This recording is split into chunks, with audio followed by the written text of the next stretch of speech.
If it's only Gilbert and Fernando, that must mean one thing. We are back for Lunes Live. What does that mean? The NFL season is completely kicked off. No more preseason. No more 53-man rosters. None of that. We are back for Lunes Live. Your favorite Compas got you covered with everything we saw from week one. The Chargers, huge win down in Brazil. Is Gilberto trying to jump on the Dan and Dago? I'm not going to call it a wagon. I'm going to call it a freak train. Doing The the Godfather. Exactly. I'll just leave it at that. The Rams show defensive edge. Puka Nacua shows a lot of toughness in the game after getting busted open. And so we'll talk about all that. Plus, all of our some of our takeaways from week one. Obviously, we got to save some for the four Compas tomorrow. But all right, Gilberto, how are you doing? Do you have an engagement question for our viewers and or listeners? I do off the spot, but also, Fernando, when you said we're back, I wanted to take the microphone and be like, "We're so back!" Like was that more Macho Man or Hulk Hogan? I don't know. That's more Macho Man, but I can't stand the "we are so back" thing. Like that it's overplayed. That's the worst. And I was thinking more of the Hangover when they find yeah. Doug. Yeah. That's what I felt like. And yeah, it's real football, big boy football, but. I gotta say, Fernando, you mentioned that the four Compas are gonna get together tomorrow. Check that out tomorrow because it was a rough day for your boy, and I'm gonna get a lot of ridicule, and I'm ready for that. But I gotta say that, when I'm watching these games, I get reminded, like, man, I love this damn sport, and I hate this damn sport. Like, I get so invested in my stupid picks. Like, as a reporter, like, you can be a fan, but I'm a fan of my damn picks, and I'm a fan of being right because freaking Dan and Vic and yourself want to give me crap, and I was pissed off. I was in Vegas seeing the stupid fumbles from Sam Darnold, the stupid fumbles from the Texans. Like, all my picks were destroyed in a 2-minute span, and I almost lost it. But we're so back. There you go, Fernando. I said it again. We're so back. Yeah, exactly. A lot of stuff going on around the NFL. Obviously, Friday I had to watch the Chargers game from Dan's. Dan had a game. He looks over at me, and they weren't doing too well, his team. But he looks over at me, and he goes like, and I go, and he just like gets all fired up. And my mom's like, "There's 5-year-old Daniel, like getting excited or whatever." So then he's like, "I need to have my dinner, a Coke Zero, and watch these highlights." And he watches them, and he's just like, "Oh my God." He's like, "There are adults in the room now." And I just started laughing. So it's funny, on our preview show, I went Chiefs. Eric and Dan both went Chargers. So I was very surprised. Eric even texted me, "Chiefs defense looks very old." And I just started laughing. I'm like, yeah. So, I'm sure tomorrow you're going to get into it even more, but I want to get your initial thoughts because, and it's funny, I asked Keenan, I'm like, "Keenan, you've been with Mike McCoy, Brandon Staley, Anthony Lynn, what's his name? Eberflus. And now you're with Jim Harbaugh. What's that like?" He's like, "It's different." He's like, I don't know how to. He's like, "I'm not gonna say it, but let me just tell you, it's completely different." It seemed different on Sunday or on Friday. The Chargers opt to go 6 receivers and only 2 tight ends.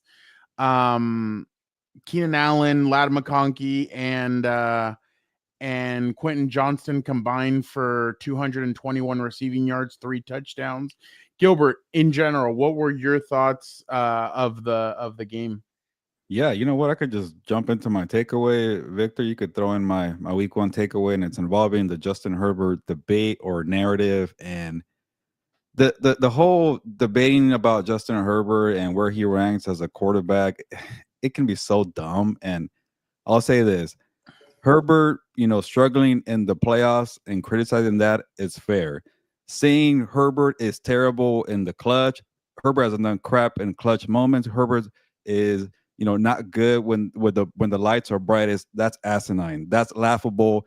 it's you're searching for clicks there. It takes away everything Herbert did his rookie year, 2020, record-setting rookie year with a so-so roster. It takes away 2021, where he had 5,000 passing yards and carried the team in Week 18, fourth down after fourth down after fourth down. It takes away what he did in 2022 when he had another 4,700 yards passing.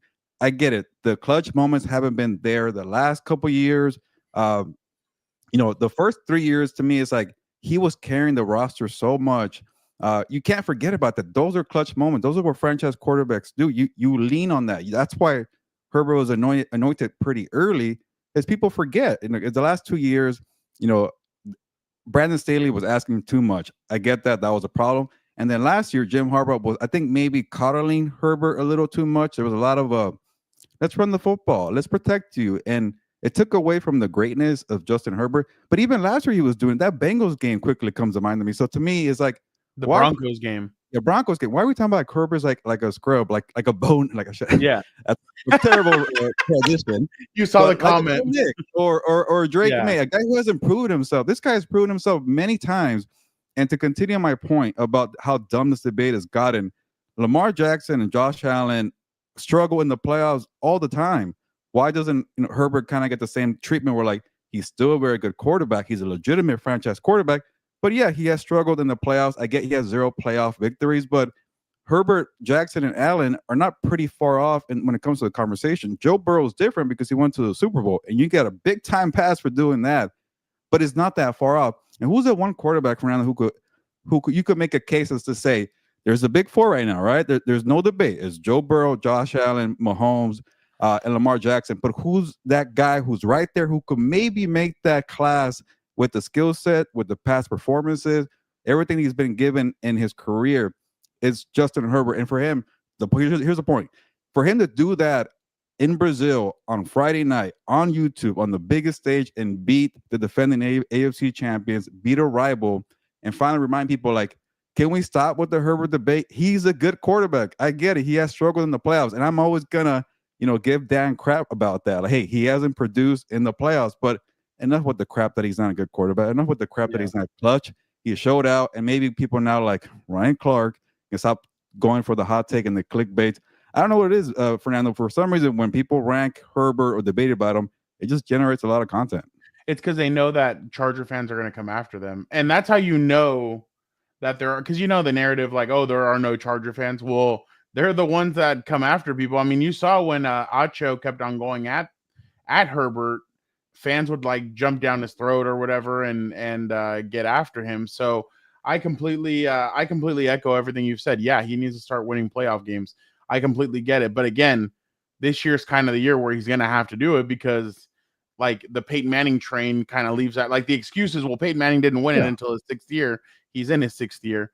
I thought the reason why last year Harbaugh coddled him in a sense and had the training wheels on him is because he was taking a beating consistently, and then 2, they didn't have the weapons that they have now. True. Now you see all 3 of these guys, and even Quentin. He had a couple injuries too in the early part of the season. Exactly. Yeah, Quentin was, and fans won't realize this or won't say it, but Quentin was the thing that was keeping the Chargers in games last year. He was the receiver that was making plays, scoring touchdowns, doing all that, and then Ladd came on. Fernando, you were still high on Quentin Johnston. I wrote him off, so take the lap. Go ahead. No, well, I just see the talent. I know that he works hard at it, and there are moments where he flashes. Did he drop a touchdown pass? Potentially, yes, but then it went to Keenan Allen, so all is right in the world.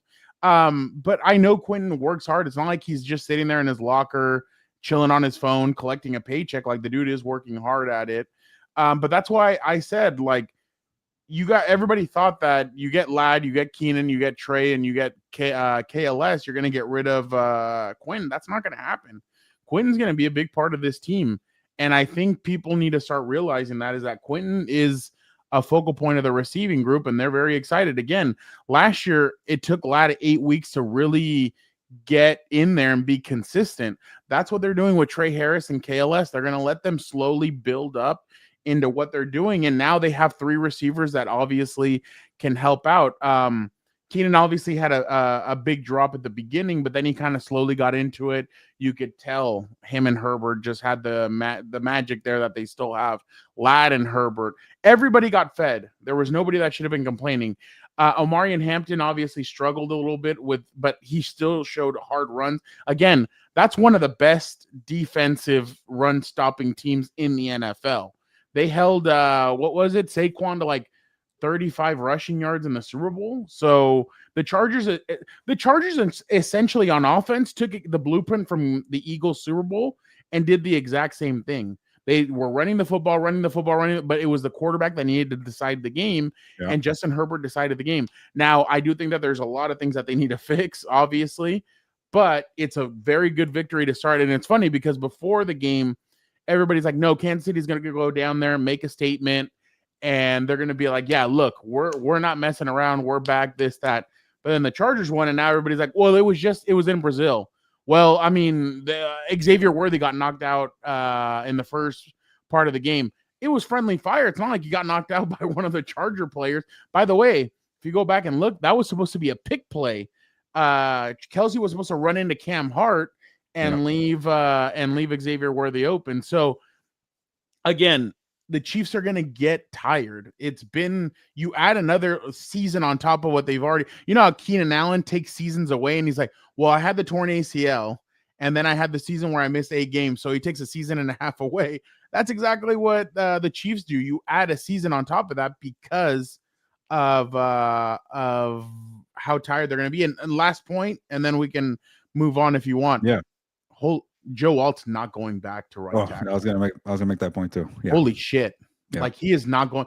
And again, I wrote that story and I talked to Joe Rudolph, the offensive line coach from Notre Dame, and all this, and off the record, because he's like, he's not going back. Like, you're gonna see him at left tackle and be like, yeah, no, like if you look at it, this year might be his best chance for all pro.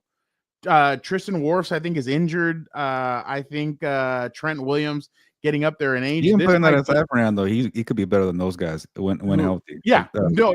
And did you there was 3 or 4 plays where he just grabbed Chris Jones and just stonewalled him, and you're like, dude, that's nuts. Like, just stonewalled him. And obviously, this weekend they're gonna have a tougher test, or next Monday they're gonna have a tougher test because Max Crosby is elite at what he does, but I definitely think Joe Alt isn't going back anywhere. They're going to have to find Rashawn, maybe kick him inside the guard or put him to right tackle or whatever.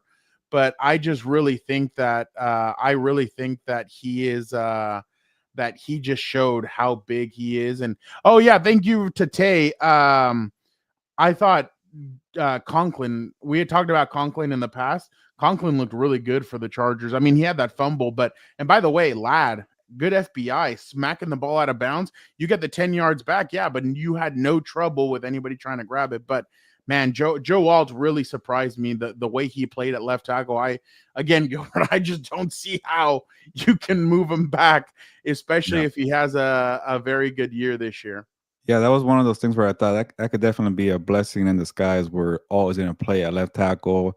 His natural position, and I always kind of had like reservations about the move. Like I get Slater's a good left tackle, but all you heard in the draft were like Joe Alt's like could be a generational left tackle, and I'm like, okay, like I guess try him at right tackle. You want to have both sides solidified, but why not let them compete for it? And the guy who loses goes to the right tackle or the right side. And for some reason they always just kept Rashawn Slater there. I get it; he was a rookie last year, and you want to see what he does, but. To me, this guy is flat out proven at left tackle, and it's also very valuable and impressive that he can play both sides like that on a pinch too. He was training all summer for right tackle. But anyways, the point is, you were talking about. Go ahead. Yeah. No. My bad. Go ahead. Sorry. You were talking about Worthy and the injuries, whatever occurred for the Chiefs. Like flat out, like that was an impressive win. I don't even care what transpired in terms of injury, because Mahomes was also lining it up. That was a toe-to-toe game between good quarterbacks, and. Like I hate watching some of these football games and clutch situation moments. Like, wow, Mike McDaniel, take a hike, man. You should have gone for that freaking fourth and 1, and instead you give the ball back to the 49ers. That's why you lost. I hate loser stuff like that. Chargers, having the ball and killing the clock on the run from Herbert. That's how you win damn games. After getting sacked a play earlier. kill the damn clock and control the game with the ball in your best player's hands. That's what happened with Justin Herbert. And this is my last point here. Yeah, I have one I'm more not too too. concerned about this, Fernando, and you laid it out perfectly. Why Harbaugh didn't go and lean more on Herbert last year because everything that played out, and you mentioned it again. I'm a little worried that maybe it's in Harbaugh's DNA to always lean in the running game Yeah. and maybe having that week one game, seeing what your guy could do. He's never had a quarterback this good in the NFL. I get he had Andrew Luck in college. That's a No, different but ballgame. well, yeah. So Yeah. to me, get a little have that balance where like he's gonna carry a lot of the workload, but not too much where you have a good running game. So to me, everything was a great performance for the Chargers. So they passed with flying colors. And you could tell that they were really disgusted with what happened last year in the 3 games that I keep on mentioning them: the Ravens game, the Tampa Bay game, and the Houston game. I don't know if you read what Albert Breer wrote, but I guess he spoke on Saturday to Greg Roman, and Greg said that he went up to Eugene for a couple Yeah, I of saw that. like a week or something like that, and he sat down with Herbert and they went over what he wanted to see from the offense. That's going the extra mile. That's sitting down and asking Herbert, "Hey, what did you like? What didn't you like? What do you think we can do?" I really think something clicked in him. He has something different in him. And no, it's not the stupid Madison beer, or not stupid. Sorry, I apologize. It's not the Madison beer stuff that keeps on floating all over my. By the way, he was walking out of a restaurant, and who's right behind him? His protector, his new left tackle, Joe Alt, walking out there with him. But there's something different in Herbert this year, and you can tell he's probably getting to that point where you remember how Gohan, everybody attacked his family and he snapped and he turned into a Super Saiyan 2. It looks like he's kind of at that level where it's like something's about to snap in him, and I think Greg sees what this offense could truly be. Again, Greg's never had a quarterback like this, and it seems like they want him to run a little bit. That's another thing, Gilbert, we didn't mention. He ran the football. Like, he was taking off running with it, trying to create plays. That's what led to Cincinnati and Denver. Those 2 games specifically, he ran with the football when there was nothing out there. And that's when he became oh shoot, my bad. That's when he turned it on and was able to play well. So I really think that that they got something cooking there with him. And again, very tough test this next week, going and playing Pete Carroll. I know there's no names on that defense except for Max Crosby. I know people think that there's not that really much talent on that offense, but they're gonna grind. They're gonna work hard, and we all know when it comes to Pete Carroll, Sean Payton, Andy Reid, and Jim Harbaugh, those teams are gonna play up. No matter if they're only a 7, no matter if they're a 7, they're gonna perform like a 10. If you know what I mean. So, Yeah. But yeah, all right. Yes, Jorge, the Raiders are gonna be tough with that's the thing. Get off that high. Because the Raiders are going to be tough. All right. Let us go now to the LA Rams, Gilbert. They basically beat the Houston Texans, and not the way you would have thought. They beat them with their defense. They got after, and all the concern, 14-9 was the score, Gilbert. All the concerns that we had flared up. 3 sacks on CJ Stroud. He got hit 1, 2, 3, 4, 5, 6, 7 times. Matthew Stafford, in turn, also 1, 2, 3, 4, 5, 6 times, and then he was sacked 3 times.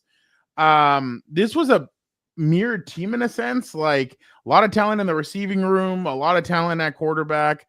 The offensive line is kind of an issue. What did you make of what did you make of this? Yeah, this is a game where I don't want to get too caught up in one game. I don't want to have a week one overreaction, but it looks like the Rams defense is better than what I expected during the offseason. Like, yeah, they're very good on the front, but they have question marks and a linebacker in the secondary. I don't think that the Texans are a high powered offense, but they have some good playmakers, and you got CJ Stroud. So for them to shut them down and keep them to, like, I think 275 total yards or 265. Pretty impressive. It seemed like they found the gem and Nate Landman to be your inside linebacker. Ooh. He got the forced fumble. Nate Landman, maybe a gem. And then you have DBs that played well. Like I'm not saying they're going to do that every week, but Cam Kitchens, Witherspoon, Kobe Durant, Cam Curl, they shut down Nico Collins. That's a legit number one wide receiver. He was nowhere to be found. Jaden Higgins had like maybe 2 catches for 40 something yards. So overall, maybe this Ram defense is better than I expected. But what really impressed me, Fernando, was the physicality, the tone that they played with. And I was telling Victor on House of Horns, it reminded me a little bit, and maybe it's a little bit of an insult, but a little bit of those 49ers Seahawks rivalries in the NFC West where it was just physical, big hits, and both sides did that, like Houston and the Rams. So, but I'll say this: I think it's time to accept the Rams for being more of a defensive team than an offensive team. And I think we focus too much on Stafford, Puka, and now Devontae, and you got Kyron. But this might be more of a defensive team where they bail them out when the offense gets stagnant, and that happens a lot with Stafford being in the back end of his prime. But they're always going to have enough offense because you could lean on Puka and now Devontae. But I'm starting to look at this team differently, and I think it's more about defense.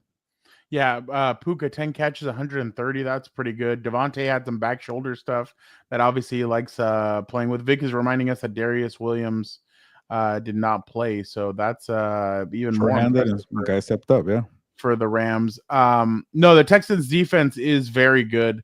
The only thing is that offense just looks like you can get all the receivers in the world, but if your offensive line can't block, guys were hurt too. Yeah, exactly. And I think a couple players got hurt from Houston. So again, we had talked about the addition of Puna Ford. He showed glimpses.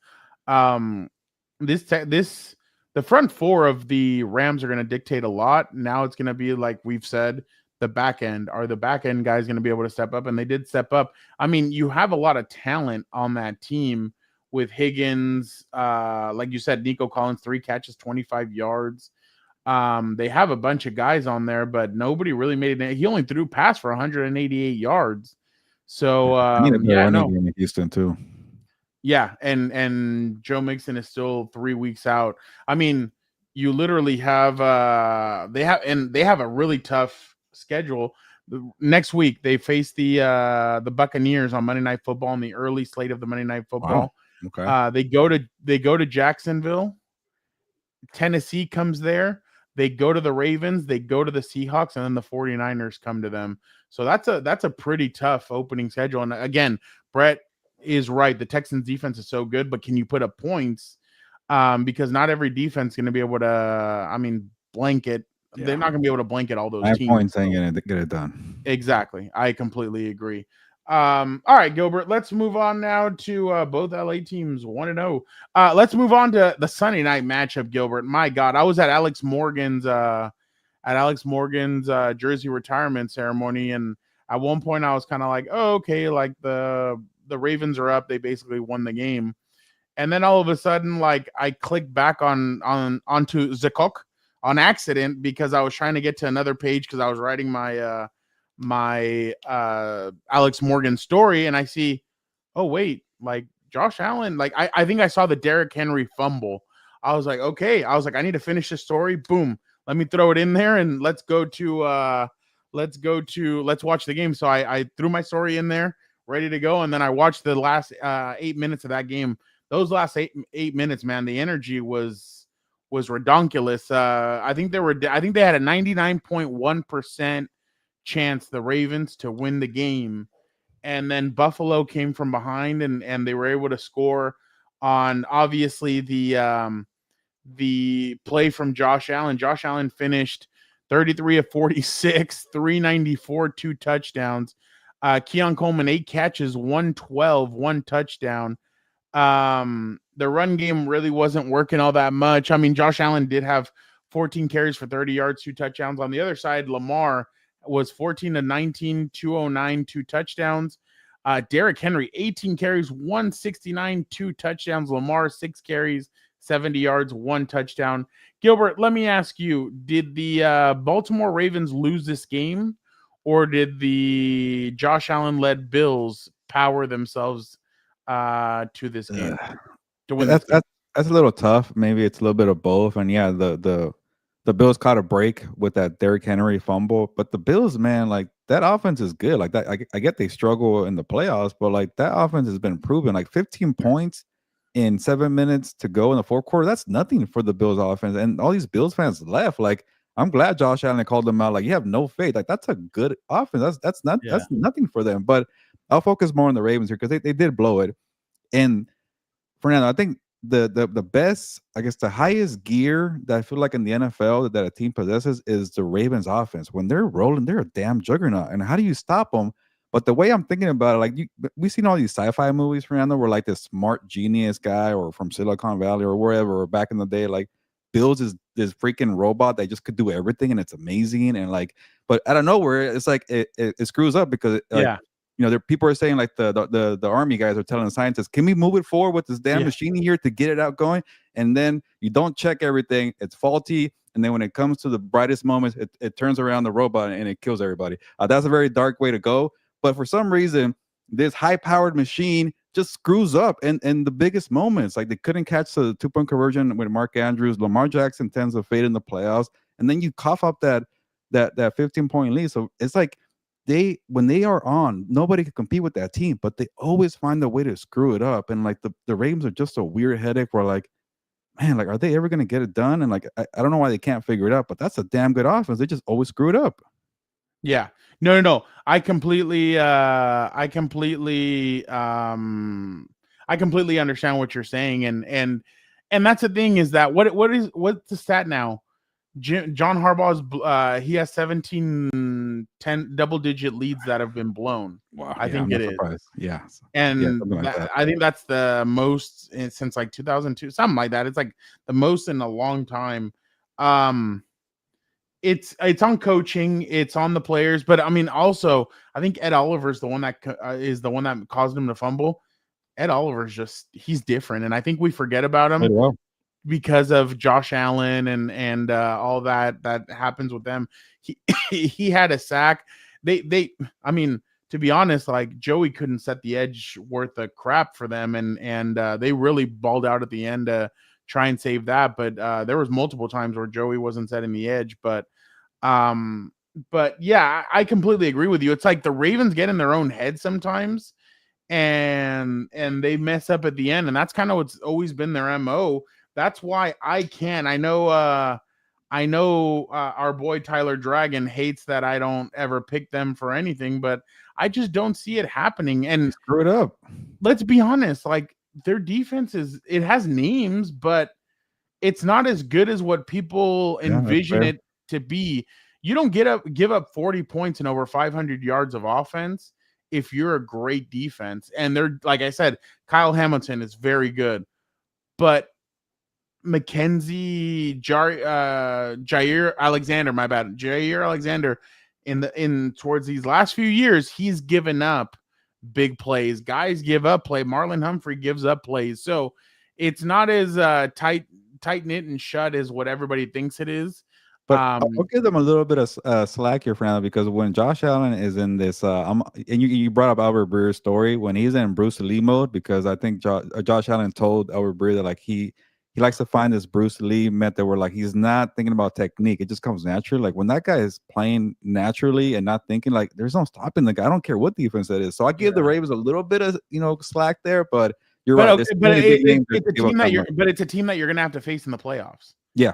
Like what's gonna happen when a lot of bots today.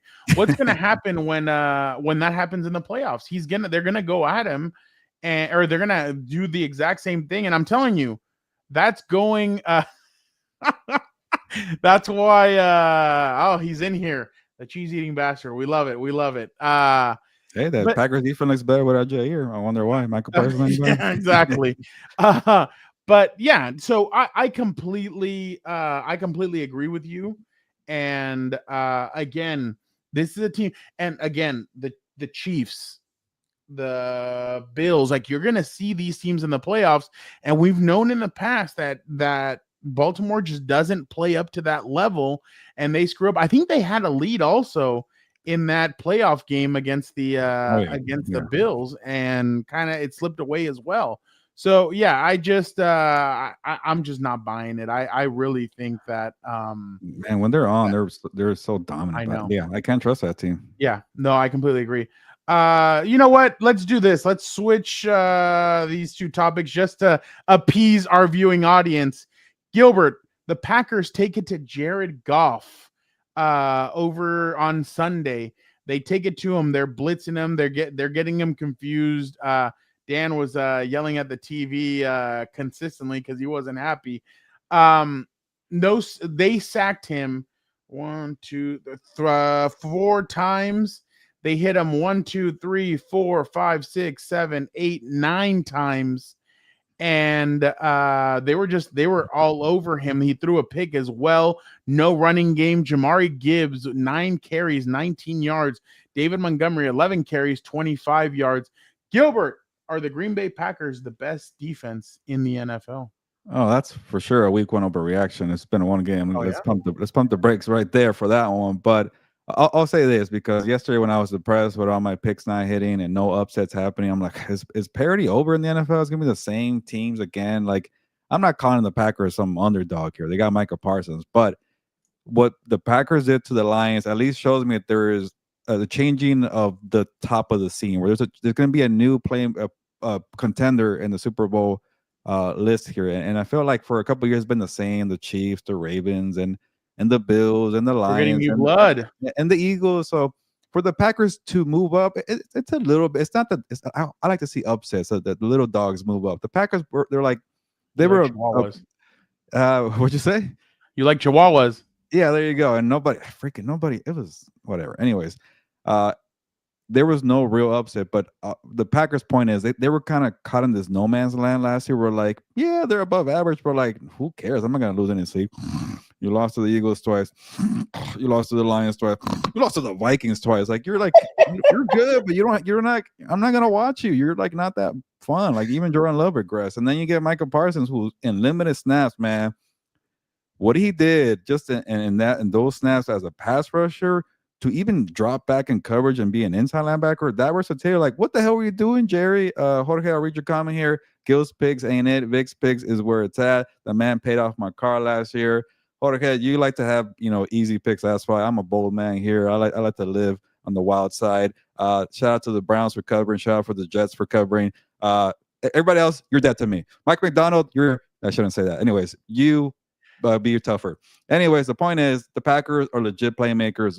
I don't care. That's a week one reaction. I'll take one.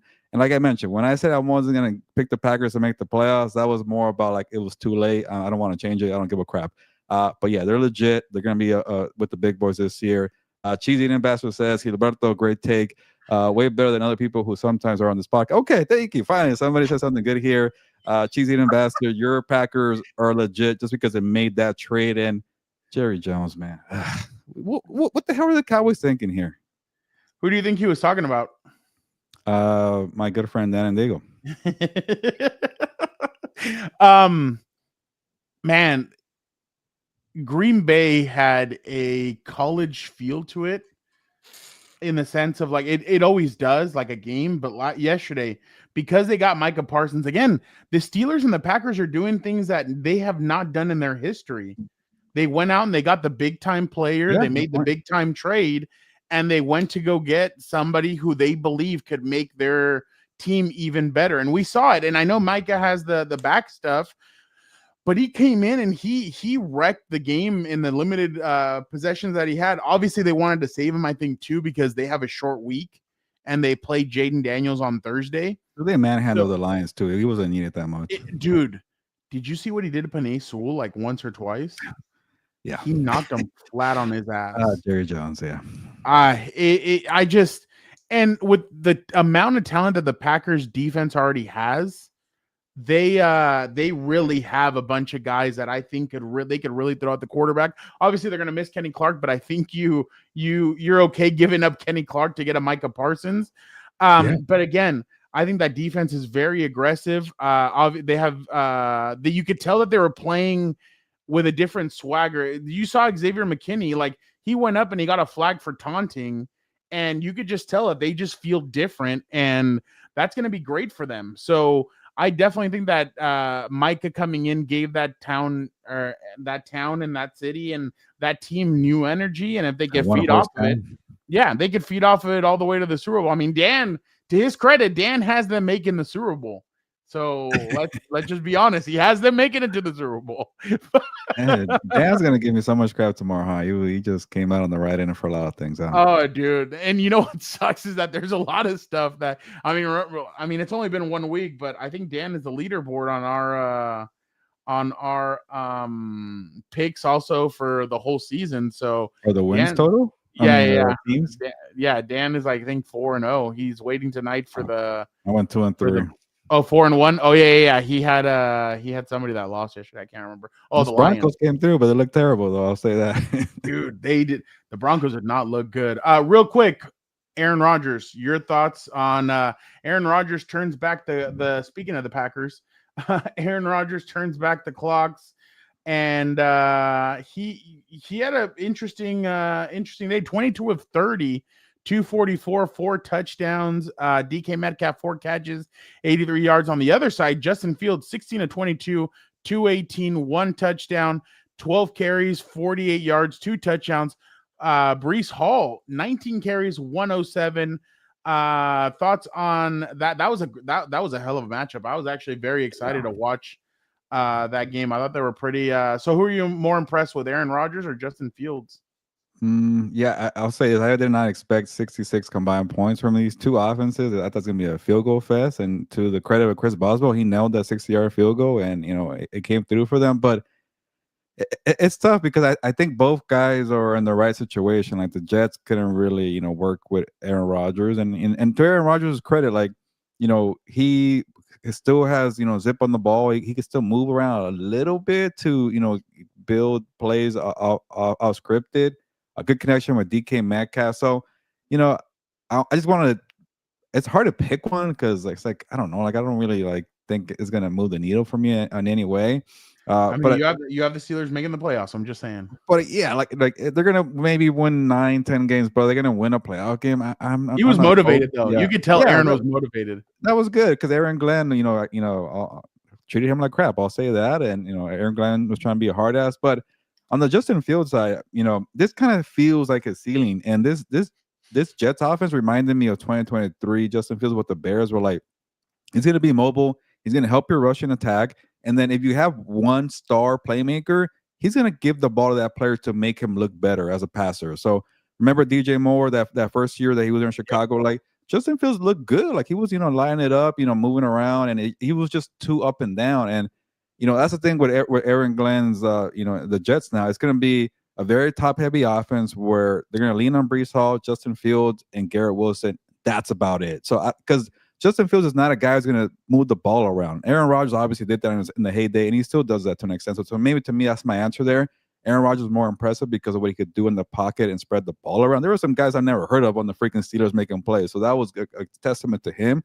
And I also think, there you go, former Ram.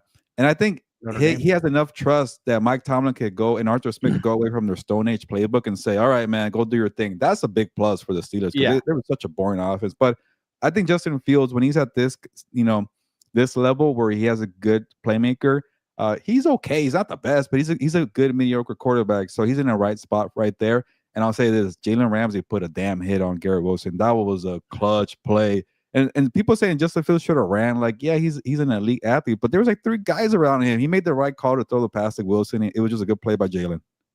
I think the Steelers defense is in trouble. They're old. Oh, yeah. They gave up 32 points to Justin Fields, and not trying to take anything away from Justin Fields, but he was moving the ball up and down a lot. I think their run defense isn't as good as what it has been. But I thought Aaron Rodgers and the offense played very well. This is the thing that we're going to see with DK. DK had, I think, 2 catches or 3 in the first half. He had only 1 in the second half. I believe that's what it was. So things like that are going to happen with DK where he kind of one clutch play though. But yeah, it was yeah, he did. Jalen Ramsey had a great play, like you mentioned. That hit that's vintage Jalen Ramsey. I just think that because they have old Darius Slay, him, Joey Porter Jr. got hurt in the game. I just think you're gonna see if you have a burner, they're gonna be able to burn Yeah. those What guys. about the other So side too, Fernando? You got a younger defense with South Garner and Quinlan Williams, and they suck too. yeah. I mean, their pass rush was better. They put on a lick on Aaron Rodgers in one of those. I thought him and Joe Burrow got hit a lot. Aaron Rodgers and Joe Burrow got hurt or hit a lot yesterday, but those Bengals September, man, they're fun to watch. But yeah, I definitely agree with you. I'm just not completely sold on I know I have the Steelers making the playoffs, but I just don't know if I'm sold. I don't know if they can continue doing this moving forward. And the defense really worries me. I know a lot of people say week 1, kind of throw it to the side. I just can't when it comes to that, just because 32 points is a lot of points put up. So I just genuinely don't think that they're going to be able to keep it up. But Aaron did look vintage Aaron. He was moving well in the pocket. He was slinging the rock. There was one touchdown that I was just like, oh, wow. Like he off his back foot, like threw it and slung it into the end zone. And I was like, okay, like, oh, it was the one to Austin, number 19. I really thought half of the Steelers members are AARP. All good things. But yeah, that was kind of my takeaway. I think that they're better than what I think they're good, but I'm just not completely sold on either team. I think Fields is going to struggle in the next couple of weeks, and I'm still wondering what their identity is going to be on defense, because like you said, like they got lit up for 4 touchdowns. So and they've paid a lot of their guys. So I'm really wondering what's going to happen moving forward from them. Real quick, Gilbert, I know you wrote about it. The Giants scored 6 points against the Commanders, who won 21-6. Is Brian Daboll being smart or dumb in going with Russell Wilson? Dumb. And how long do you think until he turns to Jackson Dart? Next week, but I saw that he's gonna commit to Russell Wilson. What the hell are you doing, Brian Daboll? Like, can we stop trying to make Russell Wilson a thing? Like, it's not 2016 anymore. Like, he's gonna be, even if he has some decent days, it's gonna be a roller coaster. That was a horrendous performance from the entire Giants offense. And I get it's not all Russell Wilson's fault, but he didn't do anything to help you out. And you're on the hot seat. You were lucky that Miami had a worse performance than you, Brian Daboll, but man, you are definitely on the hot seat here. So go play your best card, and that is if Jackson Dart looks like a legitimate, franchise quarterback or has a future to be one, that's your card right there. That's the one you play, because even if you don't make the playoffs, you probably won't, and you tell John Mara, hey, at least we drafted the right quarterback. Can we reset the clock here? Because he looks good, right? So can we keep going and do this? That's the only card he has. But what the hell are we doing here waiting around? Like, the Cowboys don't have Michael Parsons. They got no pressure. Just go and play the kid. Like, Russell wasn't going to do anything for you. But like, I don't get what's going on here with Brian Daboll. It's like did he get like a free job because he helped Josh Allen find the rhythm for a year? Like what the hell are we doing here? Like, enough is enough of Brian Daboll. The Eagles, breaking news, the Eagles have just traded for Jaguars running back Tank Bigsby. Oh, Tank Bigsby. Oh, crap. Yeah, okay. Yeah, they just that's interesting. See, that's the thing about the Eagles, where I'm very impressed with. They didn't like their pass rush from Sunday, or Thursday, and they go get the Darius Smith. Yeah. And they just keep on doing it. By the way, it was supposed to be announced today, but nothing has come out. Do you think that they were supposed to rule today on Jalen Carter if he's going to be suspended? I don't think he's going to be suspended. He got suspended for the game. He got that game. He didn't play a snap. So I don't think he's suspended for the Chiefs game. I think he plays for the Chiefs against the Chiefs. What do you think? I don't think he gets suspended, maybe because the whole Dak Prescott thing. Where a hefty fine for sure. Yeah. But I think because Prescott, there's footage of him like not spitting at him, but like kind of you could see like why he got the reaction. Looking at him when he spit. Yeah, and sometimes it's kind of like a habit when you spit when you talk, but like he just kind of did it a little too much that way. But and also like all these rules are all over the place too. Like I think they don't even know. They don't know what a catch is. Yeah, like when people get in a fight, but they don't get thrown out, but you spit on somebody, you stay. I don't freaking know. So. That was actually such a weird start, but we'll see if he gets suspended. But Yeah, another reason why the Cowboys had an opportunity to steal one without Jalen Carter and they couldn't do it. But whatever, I could keep crapping on the Cowboys. But let's keep it going before we have to head out at 5. Okay, yeah. So they're gonna get rid of Russ, I think, I think they're gonna play him against the Chiefs. Jackson Dart. I'll call my shot. What was that? Week 3? Week Week three. 4? Week 3. Now there's no Michael take the Parsons Chiefs. in Dallas. They're playing the You take the Cowboys. Chiefs by surprise. You take the Chiefs by surprise, and they've never seen. By the way, Malik Neighbors going at his head coach was crazy. By the way, that guy's not gonna be happy. Maybe he keeps going Russell Wilson. Yeah, it was not good. All right, let us quickly bring in Vic, the producer. Let us, Vic, how are you doing? Let us just go real quick with some crossfire. Yeah, doing let's good. do some quick crossfire with Vic. Thank you so much, Vic, for of course being here. All right, guys. Well, thanks for having me on here. All right, guys. So just to start off, we'll start off with Gilbert here. Which Super Bowl participant has more concerns, Gilbert? The Chiefs or the Eagles after week 1 overreaction? Yeah, when you see the Eagles reloading and just making trade after trade like it's a fantasy football league, then they're gonna be fine. They have a lot of talent, and they see a weakness and try to solve it. With the Chiefs, they're not as aggressive, but like you are really banged up at the skill position. You're still waiting for Rashee Rice to come back. Your guy Kelsey, injured Xavier Worthy, which I'm pissed off about because he's on my fantasy team, and I got a big fat 0 playing Victor in fantasy football. But whatever, Travis Kelsey, congrats on the engagement. But it kind of seems like the same Chiefs stagnant offense of the last few years were like they're like just kind of zombie walk into the playoffs and then hope for the best in the playoffs. But can they keep getting away with that method? I don't think so after what we saw from the AFC West around the league in week 1. So I have more concerns for the Chiefs where, in previous years, I think Mahomes could hold it down, but they're really banged up at the skill positions. Fernando? I have to go with Kansas City as well. Usually it'd be cool if like you my bad, I'm not frozen. Yeah. No, I mean it makes sense. No, you know what? Secondary. You know what? Yeah. I will go with the Eagles. I will go with the Eagles.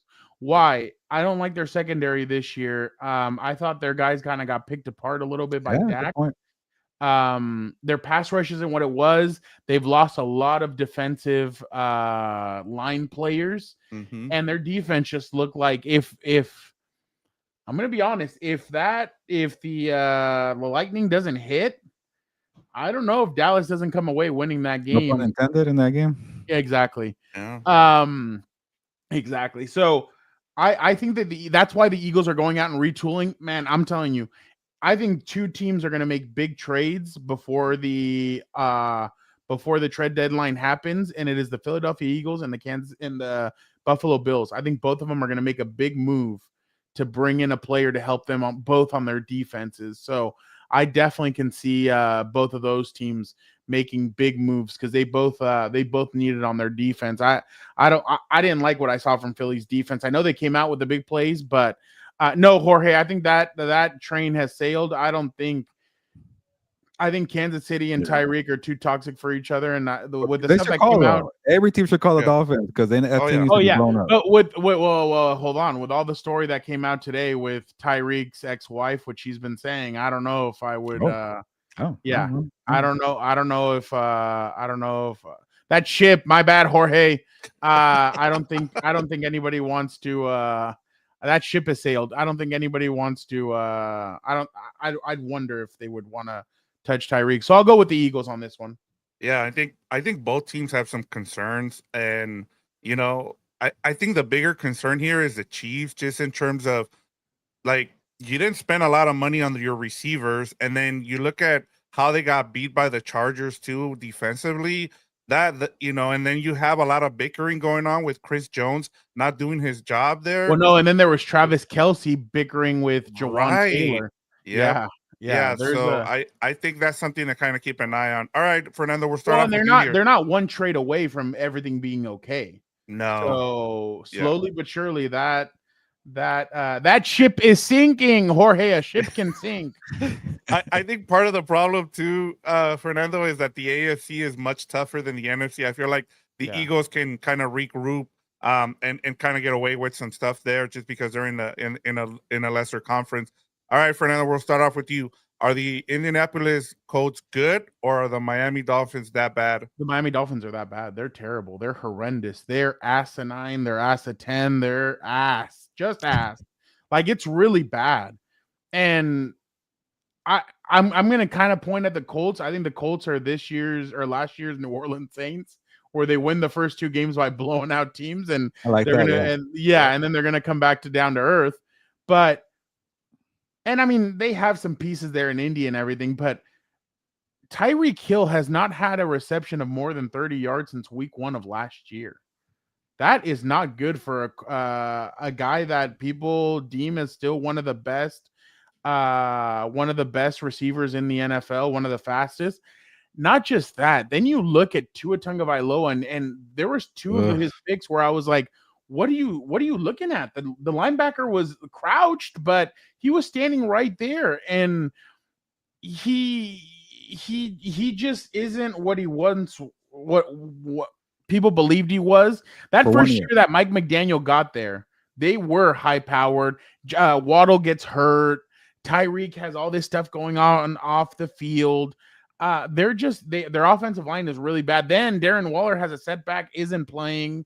They got rid of Jonnu Smith. It just all around for Miami, it just doesn't look good. That's why I feel bad for Minka. I think Minka is going to get dealt before the trade deadline happens. I think Bradley Chubb, Jalen Phillips, they all will get traded. All those guys are going to get traded, and I believe that they're going to sell. They're going to sell, and they're going to fire after the year. The only reason why they won't fire is because Stephen Ross is probably going to be too cheap. But again, let's go back to that year when they scored 70 points. I did not believe that everybody was crowning Miami. They're going to the Super Bowl. They're this team. And then they come back down to earth and fall flat on their faces. So I just think Miami is very, very bad. Achin could get dealt too. Hell, if they really feel like there's nothing going on. But I really feel like the Miami Dolphins are headed for a really bad time moving forward. And they paid Tua Tagovailoa last year, so now they're in a sense stuck with him for the next 4 years. So, I think Miami is just that bad. Gilbert, do you have anything to add here, or do you want to? Yeah, I just want to keep clapping on the Dolphins. The Dolphins are like that super senior in high school that peaked. They're like, they were good in that 70-20 game in September of 2023. I lost track. They peaked way too early. They stink. And Mike McDaniel will probably get fired. They quit on him. And also, I know Ryan Clark already has taken a shot at Tua Tagovailoa, but maybe Ryan Clark should talk more about Tua, saying that he's not clutch. That he hasn't, I don't know what the hell he's done in his career. What, beat the Chargers in week 1 3 years ago? That's it. They got to cut that guy. He's not good. That was the game where they had Khalil Mack in the slot against Tyreek Hill on the first play of the game. Yeah. You know what Mike McDaniel's coaching career is starting to remind me of is Chip Kelly's career with the Eagles. It's kind of like where, I think the players are out on him.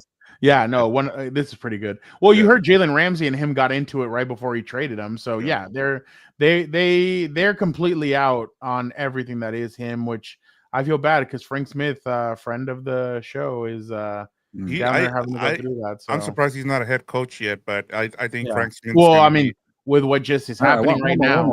Get out of here. All right, guys. We got Bengals or Broncos. Who had the most concerning week 1 performance? Definitely the Broncos. The Bengals, this is what they do. They have bad defense and they have so-so offense in September. They're gonna find a way to get 8-9 wins, maybe, and that's kind of like who they are, and maybe they do better. But with the Broncos, what happened to all Super Bowl hype? What happened to Bo Nix being the next, star quarterback? What happened to Sean Payton saying that Bo Nix is gonna find that superstar status? And he wasn't good. And I just don't. I'm not saying Bo Nix can't ever become like a star quarterback, but to say words like superstar, he hasn't proven himself. And then the other part too is this Broncos even is good, but are they that special to carry a young quarterback still trying to find his way in the league? It's obvious he still has a lot of room to grow and he has a lot to learn in the league. But a lot of times with these very good defenses that have so-so quarterbacks, they just get stuck in mediocre land. They're one and done. Maybe they win one playoff game like the Texans have a couple years, and That's about it. But to crown this team to go to the Super Bowl and be a real contender, that was so premature. Let's see what Bones could do. And so far, he couldn't do anything against the Tennessee Titans of all teams. Fernando? Quick, right? Oh my God, that was pretty good. By the way, Broncos at Colts next Sunday. I completely agree with Gilbert. I think the Broncos there was 4 or 5 drops from Titans receivers where they could have helped Cam out a lot more than what they did. Cam stood in the pocket. He took the beating. He did everything that he needed to do, but it just didn't materialize. I thought it was a good showing by him. He didn't turn the football over. So I actually thought that was a pretty good showing by him. Again, there's some reservations I still have on the Broncos. Bo Nix didn't look good at all. He didn't look special at all. And they were missing L'Jarius Sneed, who I have yet to see wear a Titans uniform. Forgot about that. I know that they say that he is employed and paid by them, but I have not seen him wear a I've not seen him their money laundering through his contract or exactly. But yeah, I agree with Gilbert 1000%. I still need to see a lot more from the Broncos. I see a lot like that RJ Harvey big run, that 57-yarders basically would put the game away. If it wasn't for that, who knows what would have happened. But they kept it close the whole game. There wasn't a point where you said, okay, Denver's going to take control of this game. So yeah, there's Denver's going to Indianapolis next weekend. That's going to be a very tough game. But yeah, Vic, final thoughts? Yeah, last thing here, Monday night preview. Any concerns there with the field? I don't know if you guys heard. Apparently there was a bunch of concerts there in late August, and now the field is like crap. So just a quick Vikings here. Vikings at the Bears. Who you guys got tonight? I will go in the words of what's the name from 51st Dates? Go Vikings. The brother. But Jalen Johnson, there's a reason why Jalen Johnson's not playing tonight. I think he saw the field and they're like, you know what? Let's not even risk this dude. Yeah. We need him for later. So I'll go Vikings. Yeah, I picked the Bears, so that means the Vikings are going to win. Congrats, Minnesota. All right. All right. Appreciate everybody. Hey, tomorrow, 5:30 p.m., the 4 Compas jump back. Before you guys all start asking, Dan will be on around 6:20, 6:30, but he is ready for Gilberto. He is ready to talk to Gilberto. He has questions for Gilberto. So when you hear this, we are going to be ready to rock. So again, appreciate you guys so much. Thank you guys so much. Tomorrow, 5:30, be there. The 4 Compas. I'll be on time, Jorge. That's when I'll be on. Appreciate you guys so much. You guys are the best. Gilbert, ¿sabes qué? Vámonos. Yeah, let's get out of here. Enjoy Monday Night Football. That is the return of Lunes live. So much to unpack. That was a fun episode from Fernando, Victor, myself, and Dan tomorrow when we see him. Let's get out of here. Ya nos vamos, pues. Vamos.